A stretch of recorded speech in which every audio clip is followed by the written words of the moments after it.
Dragonslayer Ornstein is a name etched into the history of Lordran. He is a legendary figure likely to send chills down the spines of both man and beast. However, this will not be a video dedicated to Ornstein's exploits in war, rather it will focus on how he has deserted his post in Anor Londo to find his old friend and mentor, Gwyn's firstborn son. In addition, we will also examine the rite of passage that Ornstein may have found himself undertaking, and how this would eventually lead to his death, albeit with a friend by his side. I will attempt to use as much evidence as possible to explain my theories, and I look forward to hearing your own ideas in the comments below. One last thing, a YouTuber by the name of The Ashen Hollow has made a video on this topic as well, but with more focus on the Nameless King and Havel. I just want those of you to know that have seen his video that if I bring up points that he has already talked about, I did not take them from him as my notes were already complete before I saw his video. Besides, this video will touch on a great many things that he does not mention. I'll put a link to his video in the description because I think he actually does a really great job, and I thought his video was really good, and I think he deserves recognition for his research. Firstly, some quick background on the legendary Dragon Slayer. Firstly, the name Ornstein may possibly be derived from hornstone. The horn part comes from Yiddish, while Stein comes from the German meaning for stone. It has been theorized that inspiration for the character came from Leo Ornstein, an experimental Russian-born composer from the early 20th century. Obviously, his last name is the same as the Dark Souls character, which doesn't mean a whole lot by itself. However, his first name, Leo, is the name of the zodiac star sign of those born under the symbol of the lion. Leos are known to be natural-born leaders, but are also capable of being quite arrogant. We may see how this fits in with Ornstein's character later in the video. I listened to some of Leo's music in preparation for this video, and some of the compositions sound oddly reminiscent to boss fight tracks found in the game. I'm no compositional aficionado, so I won't talk too much about that, but it is interesting nonetheless. Before the events of Dark Souls 1, as many of us know, Ornstein was one of Gwyn's 4 trusted knights, alongside Artorias, Goff, and Siren. According to the description of Goff's bow, they were famed and presumably revered by both nobles and the common people. Ornstein is separated from his compatriots in several ways, however. Firstly, Ornstein was hand-picked by Gwyn's firstborn son to fight alongside him in the upcoming war against the dragons. Description of the Leo ring reads, Ornstein was the first knight of the sun's eldest born, and his crossspear is said to have pierced scales made of stone. This firstly confirms that Ornstein was in fact a knight. While this may seem like a trivial title for some, it does imply some things about Ornstein's background. Most, but not all, knights in the Middle Ages came from noble birth. Firstly, because the title had to be bestowed by a king or equivalent monarch, and recognized by the nobles of a land. In rare cases, commoners could also be bequeathed knighthood, but only after extraordinary military achievement. Seeing as the war against the dragons was the first great war of Lordran that we know of, and Ornstein is already a knight by this point, we can tentatively assume that Ornstein may have been of noble birth. If he was knighted after the war with the dragons though, the possibility of him being from common birth would be a more valid one. In other words, a knight cannot just call himself a knight. Likewise, the training of a knight was a privilege not offered to all. Those who wished to be knights had to be trained from an early age, beginning as a page and advancing to a squire at the age of 15. This is where proper training begins. Squires were required to master the 7 points of agilities: riding, swimming and diving, shooting different types of weapons, climbing, participation in tournaments, wrestling, fencing, long jumping and dancing, the prerequisite skills for knighthood. All of these were even performed while wearing armor. I'm getting off topic, but you get the picture. The road to becoming a knight is a long and arduous one. My point is that these knights, whether they became dragon slayers or silver knights, may have been trained in the same place. I believe this place was Sen's fortress. I don't want to get sidetracked too much, and this is purely speculation, but I believe that initially Ornstein may have been trained alongside other Silver Knight hopefuls in Sen's fortress, under the watch and guidance of Gwyn's firstborn, or as we know him, the Nameless King. I can imagine Gwyn's firstborn gazing over the proving grounds, perhaps with his father by his side, watching the knight hopefuls run the gauntlet set out for them.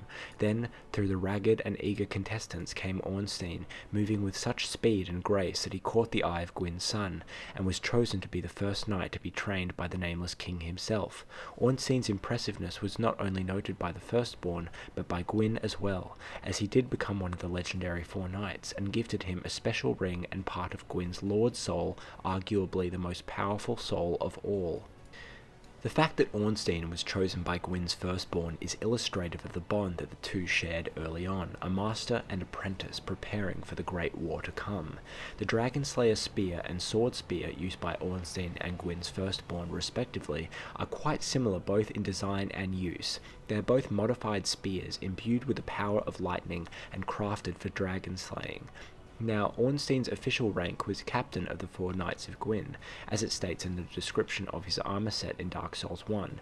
However, this conflicts with what is stated in the description of Goff's bow, which states that Goff was leader of the famed Dragon Slayers. It is unknown to me whether the Knights of Gwyn and the Dragon Slayers are the same thing or not. Furthermore, it's interesting that early concept art of Ornstein's set had him wearing what looks to be like a crown as part of his helmet. I'd like you to let me know what you think about this. Perhaps one of the more striking elements about Ornstein is his golden ornate armor, with the helm resembling a lion's face. It seems every knight of Gwyn has some relevance with a certain animal. Ciaran with a hornet, Goff with a hawk, and Artorias with a wolf.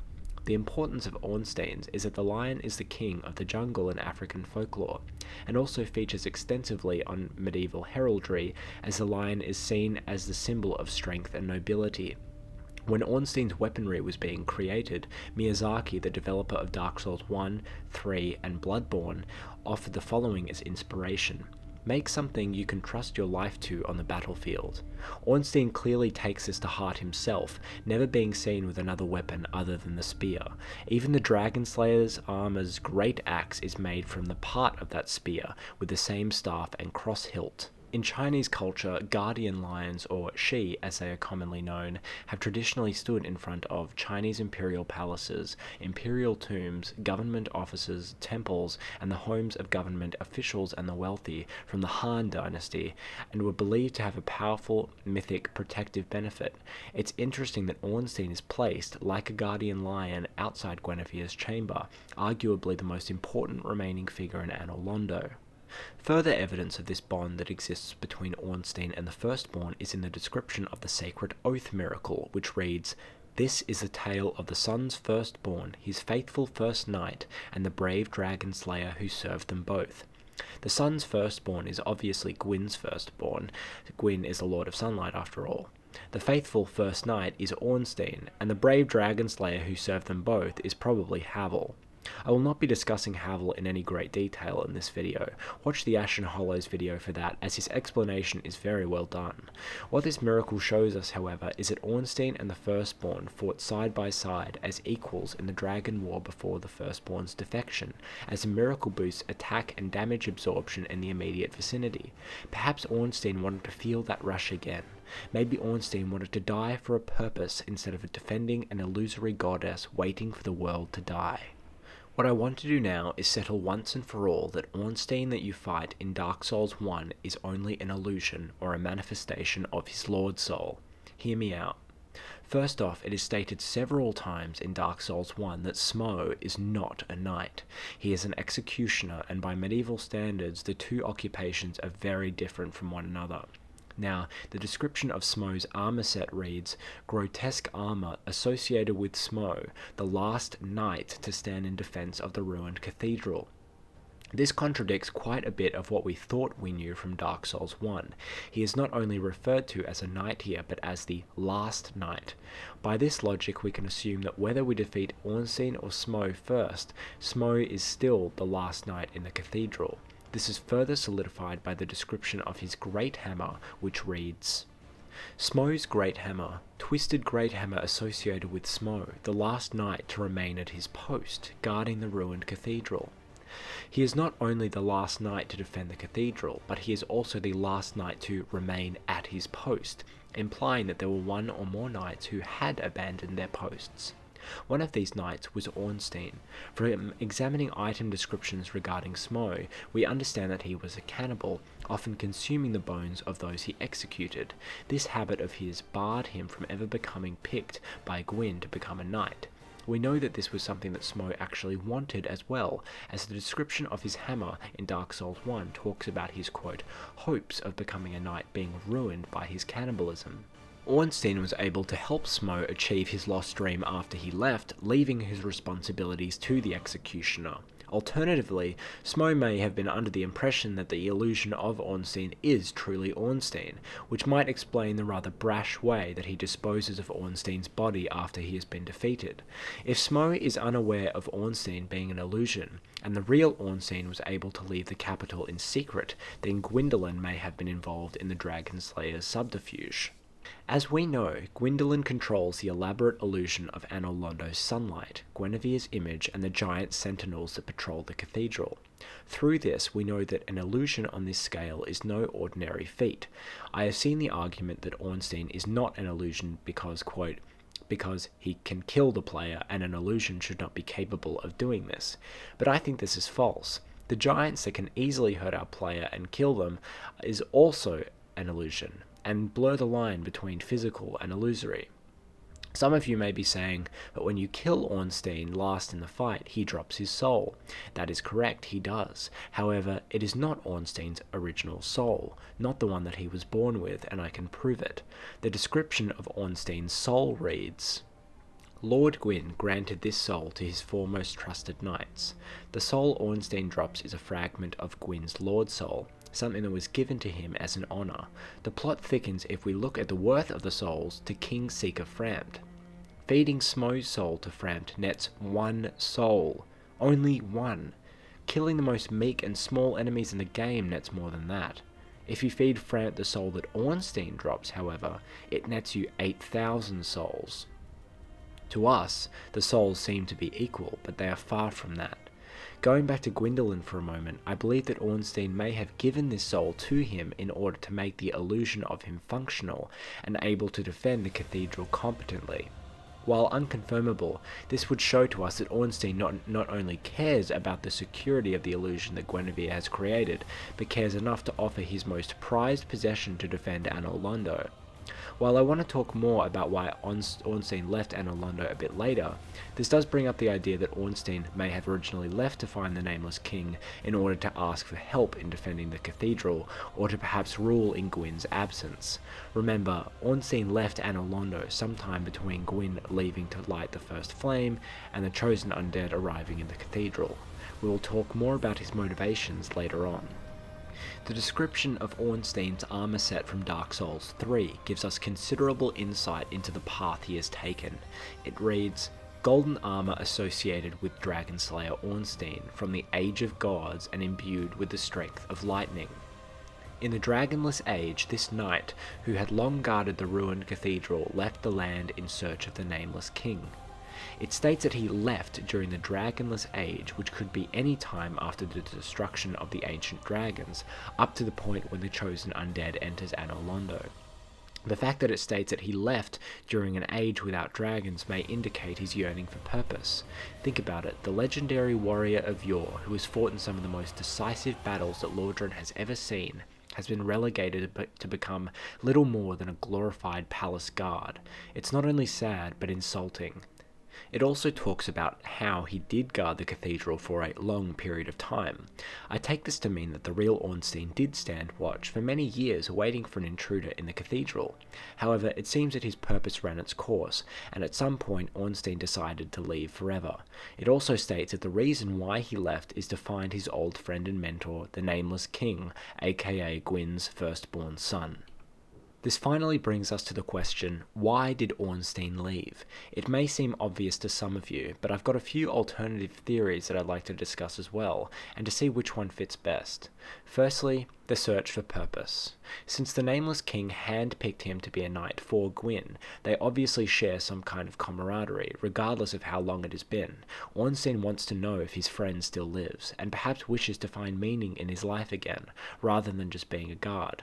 Smo may have allowed this willingly. By Ornstein leaving and making Smo the last knight, Ornstein may have done away with his antiquated title of being one of Gwyn's knights and bequeathed it to Smo.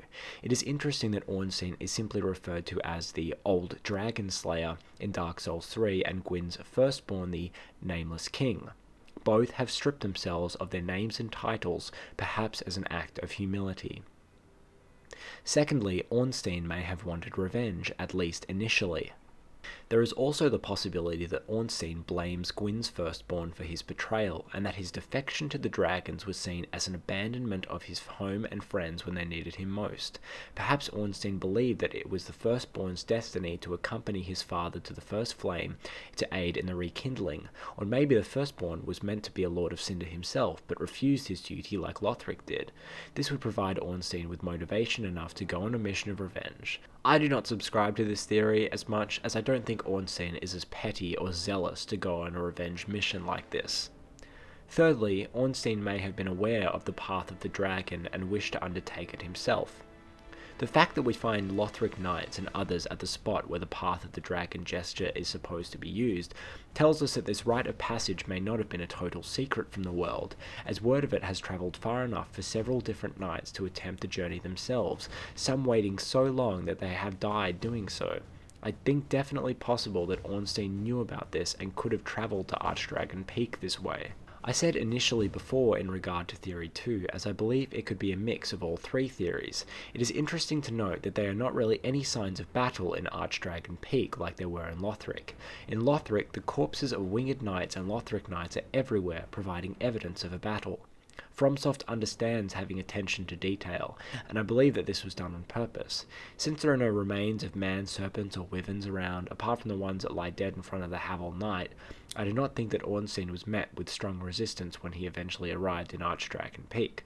I believe, actually, that his presence was welcomed by the Nameless King. Alternatively, Ornstein may have been able to sneak in undetected and get to the Nameless King without his knowledge, but I personally doubt this to be the case. I didn't begin this investigation to discuss the path of the dragon in much detail, but that might be unavoidable at this point. What the path of the dragon appears to be is a trial of sorts for those who wish to become dragons. What is apparent is that this trial is discriminatory, and not all that wish to become dragons actually make it through, as evidenced by the huge amount of dragonkin acolytes in the mausoleum and hill leading up to the altar which overlooks the giant mountain-like dragon. The path may be one of endurance and faith, but it seems in many cases these dragon hopefuls were ignored, and died waiting for selection from a higher power. Living examples of this seem to be Hawkwood, and possibly Oceiros. Hawkwood is able to be encountered in the Abyss Watcher's boss room after you have acquired the Dragonstone, and says to you, "I should have known. Well, I've decided to stop running from my fate. Loathe me all you like, I shall take what makes you dragon."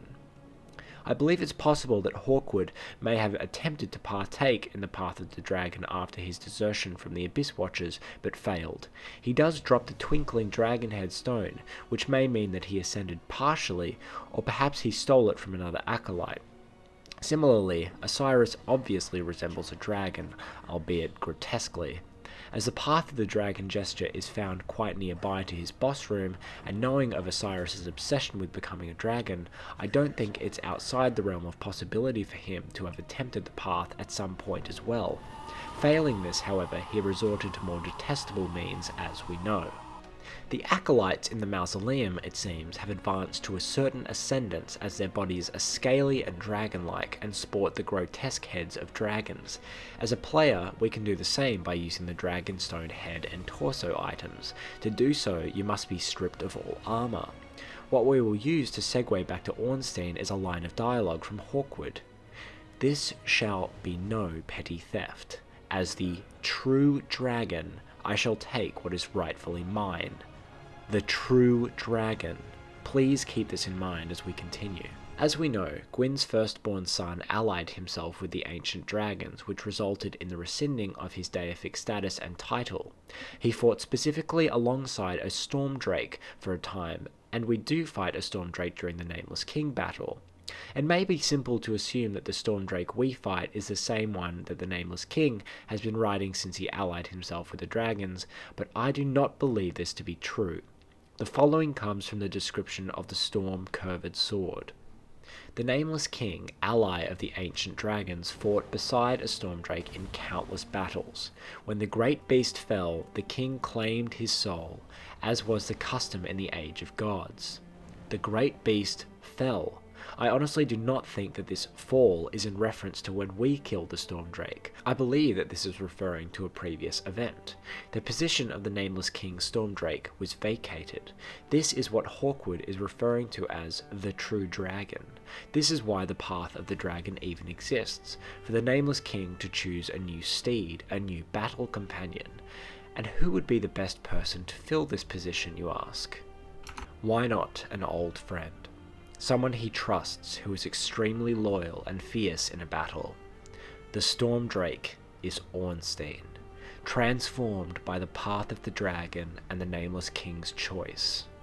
As we mentioned earlier, one must strip themselves of their armor before using the dragon stones to transform themselves into an acolyte.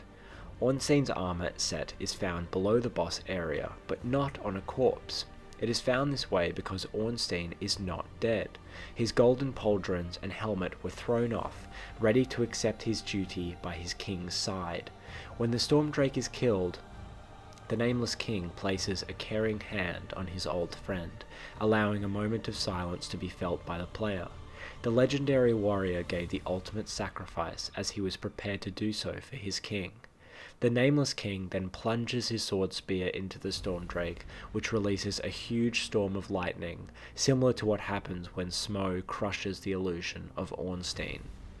And thus, this legendary Night's Watch came to an end.